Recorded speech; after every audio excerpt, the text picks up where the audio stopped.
Hello guys, welcome to my channel where stories filled with revenge, moral lessons and love are told. Before I dive into my story, don't forget to like this video, share it with your friends, and subscribe to my channel for more powerful stories that will keep you inspired.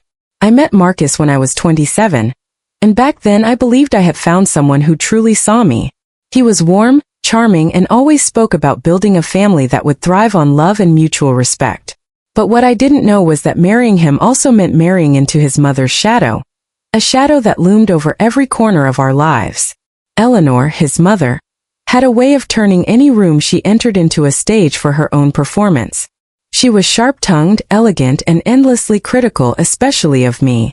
From the very beginning, she made it clear that she thought Marcus could have done better. I worked as a waitress at Romano's, a cozy Italian restaurant that smelled like garlic bread and simmering tomato sauce. I loved my job. It wasn't glamorous, but it paid the bills, and the regulars treated me with kindness. Eleanor, however, saw it as a stain on Marcus's reputation. A waitress. She once sneered at a family brunch, pretending to whisper but loud enough for the entire table to hear. "Is this really what you bring home to us, Marcus?"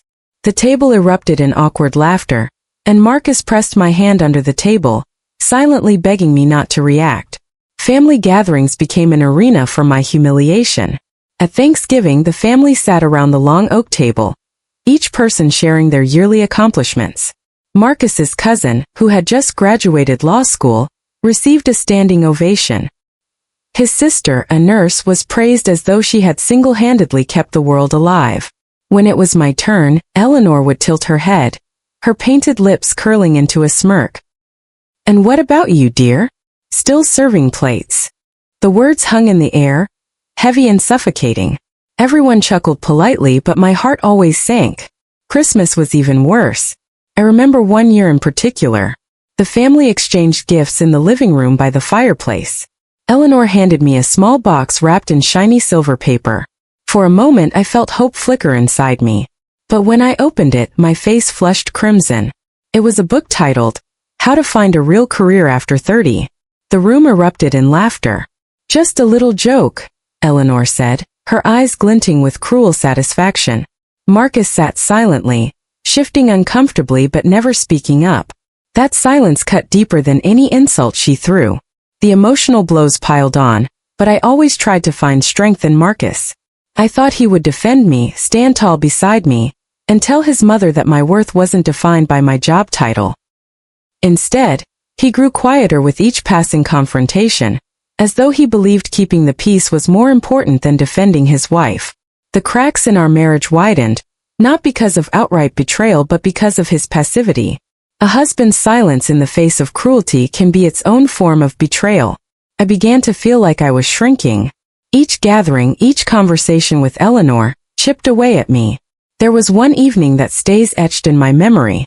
I had gone to the kitchen to grab water during a Sunday dinner at Eleanor's home. On my way back, I stopped short when I heard her voice drifting from the dining room. "Lord, I pray Marcus wakes up and leaves that girl," she whispered, her voice laced with venom disguised as prayer. My heart pounded so loud I was sure it would give me away. She was praying for my marriage to end. That night I lay awake beside Marcus, staring at the ceiling, realizing I couldn't keep living like this. The humiliation drove me to desperation, but it also planted a seed. I decided I had to change my life, not for Eleanor, not even for Marcus, but for me. I enrolled in evening classes at the community college 2 nights a week. It wasn't easy. After long shifts at Romano's, I would sit in those classrooms, exhausted but determined, scribbling notes with trembling fingers. I applied for jobs endlessly, sending out resumes to hotels, event centers, and offices, even when rejection emails filled my inbox faster than I could read them. Marcus never asked me how the classes were going. He never inquired about the jobs I was applying for. Instead, he seemed more concerned about whether I was embarrassing him with Eleanor. Once, after I came home late from class, he said, "Maybe you should stop wasting your time. My mom doesn't mean any harm. You just take things too personally." His words burned like acid. Wasting my time. No, I was trying to build something for myself. Something that Eleanor could never strip away with her sharp tongue. The days blurred together. a mix of exhaustion and determination. At Romano's, my coworkers became my safe haven. They saw me as more than a waitress. They noticed how I remembered customers' favorite orders, how I could calm a fussy child with a smile, or how I'd cover shifts when someone else fell sick. My manager, Mr. Romano himself, would often clap me on the shoulder and say, "You keep this place alive, Clara." Those words nourished me in ways Marcus's silence never could. One chilly afternoon in early March, just a week before my birthday, I received an email that made my breath catch. It was from the Grand Plaza Hotel, a luxury resort 3 hours away in the city. They wanted to offer me a position as a guest services coordinator. The salary was nearly double what I made at Romano's. It included full benefits, free housing in one of their staff apartments, and a clear path for promotion. Tears streamed down my face as I read the words again and again, making sure it wasn't a mistake. For the first time in years, I felt the ground beneath me shift, not in collapse, but in promise. I didn't tell Marcus. I didn't breathe a word to Eleanor or anyone in his family. I wanted to hold on to this one thing, this one piece of good news, like a precious gem hidden in my pocket. After all the ridicule, after all the nights I cried quietly into my pillow, I wanted the power to reveal it on my own terms. My birthday was coming up, and Eleanor had insisted on hosting the dinner at a fancy restaurant. I knew her well enough to sense that she was planning something dramatic. She always did. But this time, I wasn't afraid. I had my own script, and for once I held the pen. The night before my birthday, I stood in front of the bathroom mirror, holding the letter from the Grand Plaza Hotel. I whispered to my reflection, "No matter what happens tomorrow, you are enough. You are worthy." My reflection stared back at me, tired but resolute. The years of humiliation had hardened me, but they had also shaped me into someone stronger than I ever thought I could be. The evening of my 31st birthday arrived with an edge of tension that clung to the air like humidity before a storm.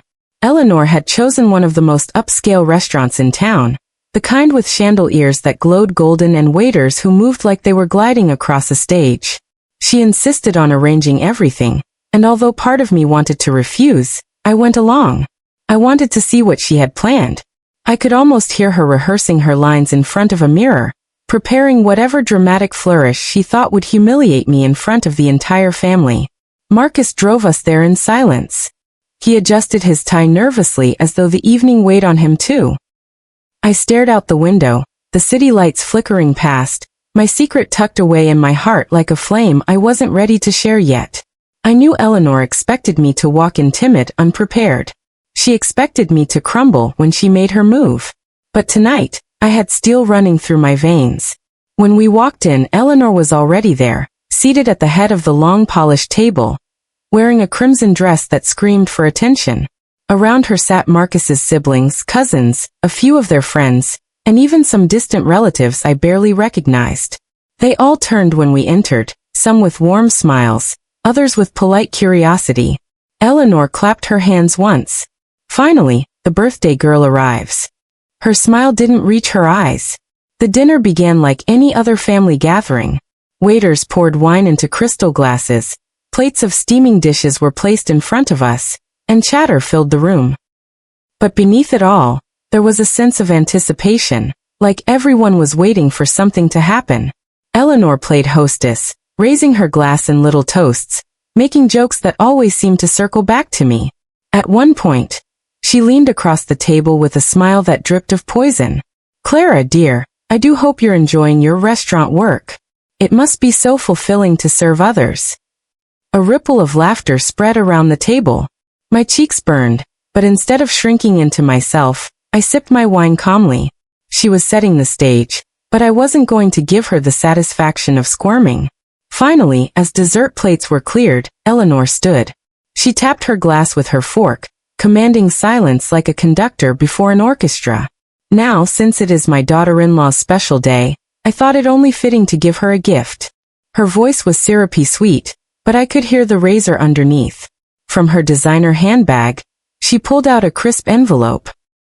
She held it up high, the way one might present a prize, before striding over to me.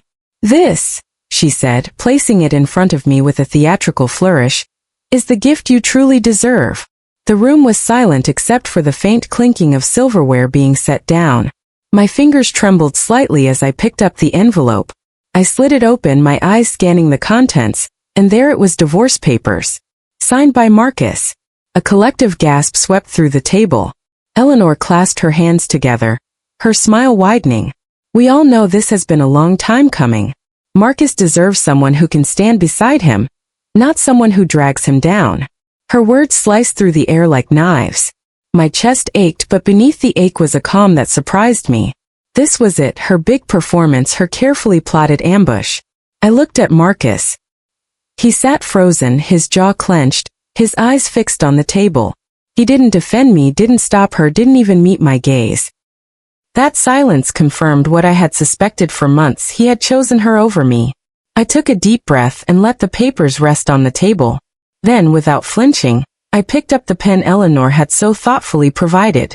Slowly, deliberately, I signed my name. Gasps filled the air again. Eleanor's smirk faltered, confusion flashing across her face. She had expected tears, outrage, maybe a dramatic exit. But I wasn't going to give her any of that. I set the pen down and looked directly at her. My voice was steady, each word landing like a stone in water. Thank you, Eleanor. This is the best birthday gift you could have given me. Freedom. The silence was deafening. I reached into my purse and pulled out a folded letter. I laid it on the table beside the divorce papers, and looked around at every stunned face. Since tonight seems to be a night for announcements, I suppose I'll share mine too. I unfolded the letter and held it up. Just 3 days ago, I was offered a position as guest services coordinator at the Grand Plaza Hotel. It comes with a salary double what I make now, full benefits and free housing. 3 hours away from here. I let the words sink in. So while you thought you were ending my life tonight, Eleanor, you've only cleared the way for me to begin it. Gasps and murmurs filled the room. One of Marcus's cousins whispered something that sounded like, "Wow." His sister shifted uncomfortably in her chair. Eleanor's face turned red, her lips pressed into a thin line. She had expected humiliation, but instead, she was the one left exposed, her cruelty backfiring in front of everyone. I turned to Marcus. I wish you well, truly. But you made your choice when you stayed silent all these years. And tonight, you let your mother speak for you. His eyes finally met mine, wide and bewildered, but I could see no fight in him, only shame. I stood, smoothing my dress. Enjoy the rest of the evening, everyone. I have a new life to step into. With that, I picked up my purse, my heels clicking against the marble floor as I walked out. Behind me, voices rose in shocked conversation, but I didn't look back. For the first time in years, my steps felt light. When I got home, I was greeted not by silence or ridicule, but by warmth. My co-workers at Romano's had planned a surprise celebration for me. The restaurant was filled with balloons, laughter, and the smell of my favorite tiramisu. To Clara, Mr. Romano declared, raising his glass. The woman who keeps this place running and who's about to go conquer bigger things. The room erupted in cheers, and tears filled my eyes, not of sadness, but of gratitude. These were people who valued me, who saw me for my worth.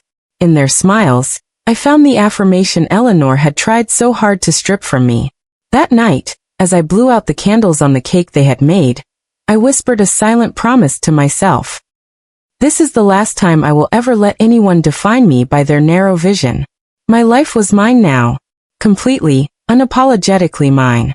The very next week I packed my bags. Every piece of clothing, every notebook from community college, every scrap of myself that Eleanor had once tried to belittle I folded carefully and tucked into boxes.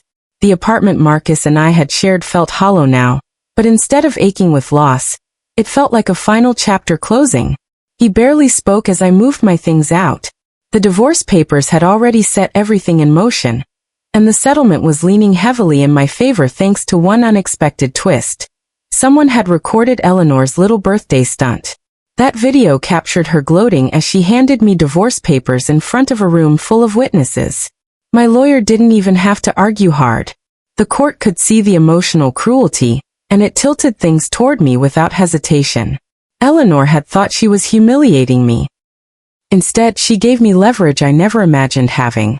I drove to the city where the Grand Plaza Hotel stood, a shining tower of glass and steel that caught the sunlight like a beacon. When I first walked through its revolving doors, I felt like I was stepping into another life altogether. The lobby gleamed with polished marble floors, fresh orchids in tall vases, and the hum of guests arriving with their luggage. My supervisor, a kind yet firm woman named Julia, greeted me with a handshake and a smile. "Welcome aboard, Clara. We're excited to have you." For the first time in so long, someone valued what I brought to the table before I had even proved myself. The job was demanding, but it fit me like a second skin. I coordinated guest requests, solved problems with quick thinking, and organized events with a sharp eye for detail. Every day challenged me, but each challenge felt like a step upward instead of a push downward. Guests remembered me by name. My coworkers trusted me. Julia would often say, "Clara, you have a gift. Not everyone can make people feel at home the way you do." I carried her words like armor. Months passed and the promotions came. First to assistant manager, then to manager of guest relations. I thrived in the rhythm of the hotel, in the satisfaction of seeing my work reflected in smiling guests and smooth operations. The staff apartment I lived in overlooked the river, and every morning I drank coffee while the sunlight danced on the water, a reminder of how far I had come from the woman Eleanor once mocked. Meanwhile, whispers of my success reached back to my old town. A friend sent me a message one day. "You won't believe this, but Eleanor was at a dinner party, and someone mentioned your name. She nearly choked when she heard about your position at the Grand Plaza." I laughed for a long time, imagining her painted smile faltering, her grip on her wine glass tightening as she realized the woman she tried to destroy had built something greater than she ever expected. That was the sweetest revenge, no words exchanged, just the undeniable truth of my success standing taller than her cruelty ever could. Marcus tried reaching out once. He sent me a hesitant email, saying he regretted how things ended and wondered if we could catch up sometime. I read it once and then deleted it. He had chosen silence when I needed his voice. He had chosen comfort in his mother's approval over the discomfort of defending his wife. That choice had consequences, and I wasn't going to give him another chance to wound me. My new life had no space for ghosts from the past. But it wasn't just about leaving them behind. It was about stepping into everything I had once believed was out of reach. I attended galas hosted at the hotel, meeting people from all over the world. I learned languages, picked up pieces of cultures from conversations with guests, and even began mentoring new staff, helping them find their footing the way Julia once helped me. Each success added another brick to the life I was building, solid, unshakable, entirely mine. Sometimes, late at night, I would remember those humiliating Thanksgiving dinners or that cruel Christmas gift. Instead of hurting, the memories fueled me. They reminded me of the distance I had traveled. I wasn't that timid woman anymore, waiting for validation from people who would never give it. I had become someone stronger, someone who knew her worth even when others tried to bury it. 1 year after the divorce, the Grand Plaza hosted a luxury birthday event for one of the city's most prominent families. I was in charge of coordinating every detail. The ballroom shimmered with chandeliers, tables were set with silver cutlery, and a string quartet played softly in the corner. As I moved through the room, ensuring everything was perfect, I caught my reflection in one of the tall mirrors. For a moment I didn't recognize the confident woman standing there, clipboard in hand, giving orders with poise and assurance. Then I smiled. That woman was me. Guests praised the event as flawless, and when I finally sat down in my apartment that night, exhaustion gave way to deep satisfaction. I realized something profound. My revenge hadn't been in signing those divorce papers with calm defiance, nor in revealing my new job at the dinner table. My true revenge was this: living a life so rich, so full, that Eleanor's bitterness couldn't touch it. It wasn't about proving her wrong anymore. It was about proving myself right. I deserved better. I deserved peace, respect, and joy. And now I have all three. So when people ask me how I survived being humiliated by my own mother-in-law, I tell them the truth. I didn't just survive. I rose. I turned their cruelty into fuel, their rejection into redirection, their scorn into stepping stones. And in the end, their plan to break me became the very reason I soared. Moral lesson. Dear friends, If there's anything my story has taught me, it's this. Sometimes the people closest to us will be the ones who try hardest to make us feel small. They may disguise cruelty as concern, or humiliation as humor, but you must remember that their words are not your destiny. You hold the pen to your own story. What others call weakness can become your strength when you choose to rise. The ridicule you endure today can be the fire that forges your tomorrow. And sometimes the sweetest revenge is not silences every voice that once doubted you. If you're in a place where you feel unseen or unworthy, let this story remind you, you are enough. Don't wait for someone else to validate your worth. Build it, live it, and let your life speak louder than their scorn. Thank you for listening, my friends. Don't forget to like this video, subscribe to my channel, share it with your friends, and leave a comment about the lessons you've learned. Your story matters. Your rise is coming.